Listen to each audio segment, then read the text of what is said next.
ఈ అబ్బాయి పేరు జీవన్ అండి. డాక్టర్ బిఆర్ అంబేద్కర్ కోనసీమ జిల్లా రాజోలు కాన్స్టిట్యున్సీ అండి.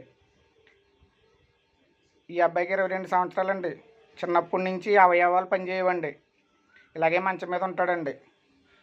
వీళ్ళ అమ్మగారు కూడా ఈ అబ్బాయికి పరిచర్య చేసి, ఈ అబ్బాయికి సేవ చేసి, ఆవిడ కూడా ఇన్నుపో సరిగిపోయి ఆవిడ పేషెంట్గా ఉన్నారండి. ఇన్ని రోజులు జగన్ గారి ప్రభుత్వంలో వాలంటరీ వ్యవస్థ ఉండటం వల్ల ఉదయాన్నే 6 గంటలకు పెన్షన్ అట్టుకొచ్చి ఇచ్చేసేవారండి. ఇప్పుడు చంద్రబాబు నాయుడు గారు పెన్షన్ ఇవ్వకూడదని పేదలు అనేవాళ్ళు అంటేనే ఆయనకి ఇష్టం ఉండదండి.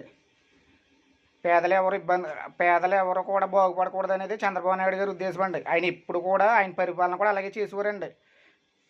పేదలేమో నాశనం అయిపోవాలండి, పెత్తందారులు అనేవారు ఎదగాలి. అదే చంద్రబాబు నాయుడు గారి ధర్మం అండి.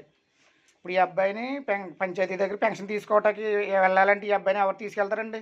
ఎన్ని ఇబ్బందులు పడాలండి. ఈ అబ్బాయిని కూడా ఎవరు మోయలేరండి. అలాగే మంచి మీద ఉంటాడు. ఎన్ని ఇబ్బందులు పడాలండి ఈ అబ్బాయిని తీసుకెళ్తారంటే? చంద్రబాబు నాయుడు గారు తీసుకెళ్తారండి వచ్చి పంచాయతీ కాడికి ఈ అబ్బాయి పెన్షన్ ఇవ్వటానికి? పేదల ఇబ్బందులు ఆయనకి ఏం తెలుసండి. మళ్ళీ మేము జగన్మోహన్ రెడ్డి గారిని తప్పకుండా గెలిపించుకుంటాం. ఆయన పాలనలోనే పేదలకు మంచి జరుగుతుందండి. మళ్ళీ జగన్మోహన్ రెడ్డి గారిని గెలిపించుకుంటాం.